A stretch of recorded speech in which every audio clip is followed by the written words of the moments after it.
नमस्कार दोस्तों, मैं हूं आशीष। स्वागत है आपका फार्मा नॉलेज एपी में।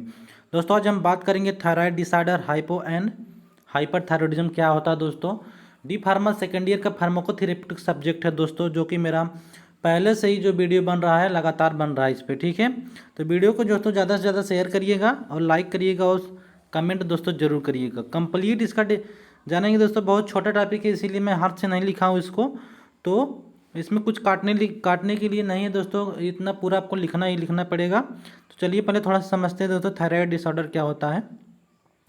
The thyroid gland is located at the throat regions. जो दोस्तों गला होता है अपना, वहाँ पे जो गला होता है थ्रोट रीजन पर दोस्तों थायराइड ग्लैंड जो होती है स्थित होती है। जस्ट बिलो द लैरिंग्स, जो लैरिंग्स होता है लैरिंग के जस्ट बिलो स्थित होती है।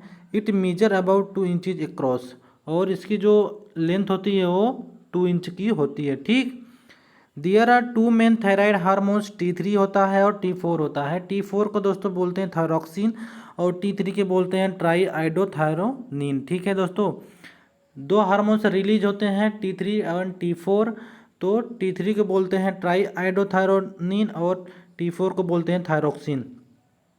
The active form of hormones is T3 and T4 is transferred into T3 by body needed. ठीक है, ये दोस्तों एक दूसरे में जो एक्टिव हार्मोन्स है वो T3 है, लेकिन जब बॉडी को रिक्वायरमेंट होती है T4 की, तो अपने आप कन्वर्ट होता रहता है T4 में। ठीक, ये था दोस्तों थोड़ा उसके थायराइड के बारे में, थायराइड ग्लैंड के बारे में, कैसे कैसे रिलीज होता है। ठीक, अब बात करते हैं डिफिनीशन के बारे में। दोस्तों लिखना पड़ेगा आपको।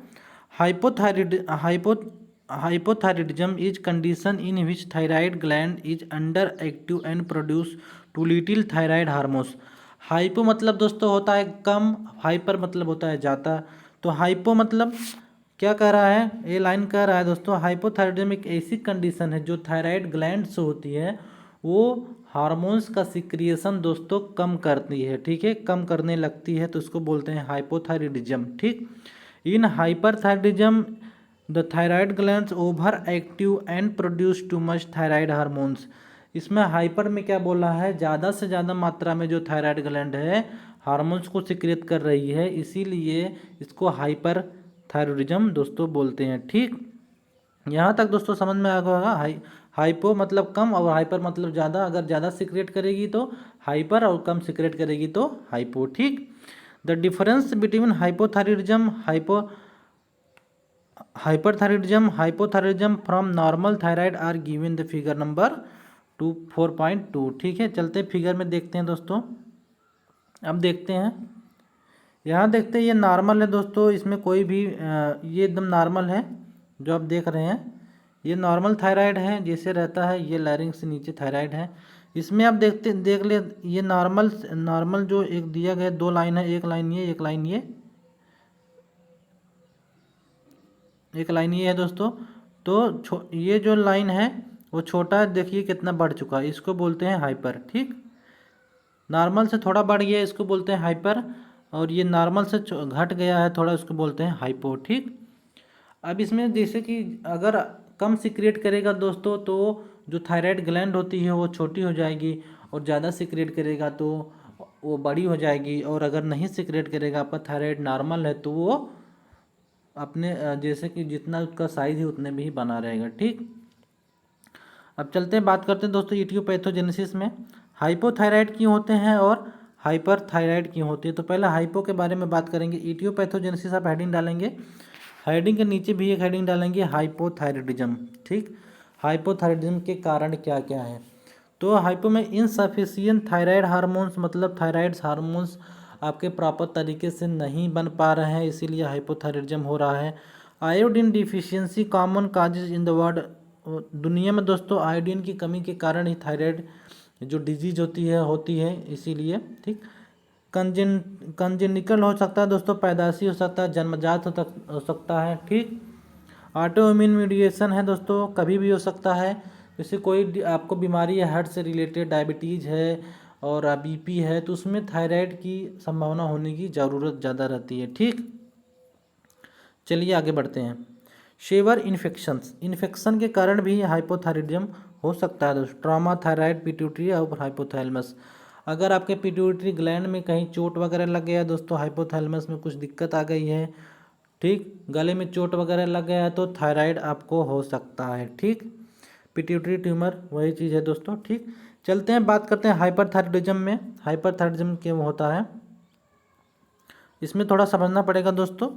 अगर नहीं समझ में आएगा तो आप ये जो सब टर्म है उसको आप नेट पे सर्च करके देख लीजिएगा, ठीक। Auto immune grave disease, grave disease मतलब ये होता है जो दोस्तों थायराइड ग्लैंड होती है वो मेरा बटरफ्लाई की जैसा हो जाता है, ठीक, वो मेरा बटरफ्लाई के जैसा हो जाता है।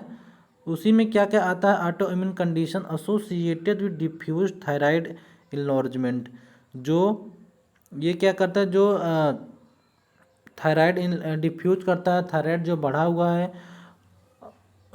है मतलब उसको कम कर देगा, ठीक, डिफ्यूज करेगा इसका। जैसे कि जो ये डिजीज़ है ग्रेव डिजीज़ में दोस्तों, जो थायराइड ग्लैंड्स होती है बटरफ्लाई जैसे हो जाती है, तो उसमें छोटी हो जाती है, थायराइड छोटी होने लगती हैं। अप्थेल्मोपैथी के कारण भी हो सकता है दोस्तों।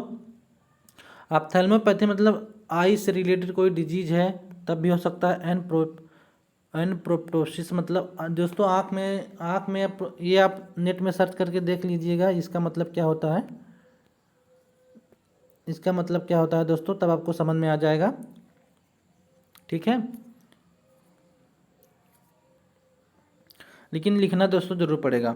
फिर बात करते हैं आगे वायरल थायरोडिस। अगर आपको वायरल थायरोडिटिस है दोस्तों तब आपको हो जाएगा। न्यूनेटल मतलब जन्म, न्यूनेटल ये मतलब ये है, तो जैसे कि माँ अगर गर्भ में बच्चा है तो माँ को अगर थायराइड है तो बच्चों को भी हो सकता है, ठीक, इसको बोलते हैं न्यूनेटल्स। टीएसएस सिक्रीशन पिट्यूटरी एडिमा दोस्तों, रेयर केस में जो टीएसएस सिक्रिएट हो रहा है, ठीक, वो अगर ज़्यादा हो रहा है या फिर कम हो रहा है उसके कारण भी हो सकता है। ड्रग इंड्यूस, कोई भी ड्रग आप बहुत लंबे समय से खा रहे हैं दोस्तों, ठीक है, उसके कारण भी आपको हो सकता है। एससीजी प्रोड्यूसिंग ट्यूमर और आयोडीन के कारण भी आपको थायराइड हो सकती है। इसमें ये रहता है दोस्तों हाइपो T3 एंड T4 में अगर ज़्यादा निकल रहा है T3 या T4, T3 ज़्यादा निकल रहा था हाइपो, T4 निकल रहा था हाइपर, ऐसे करके ये बना रहता है, ठीक।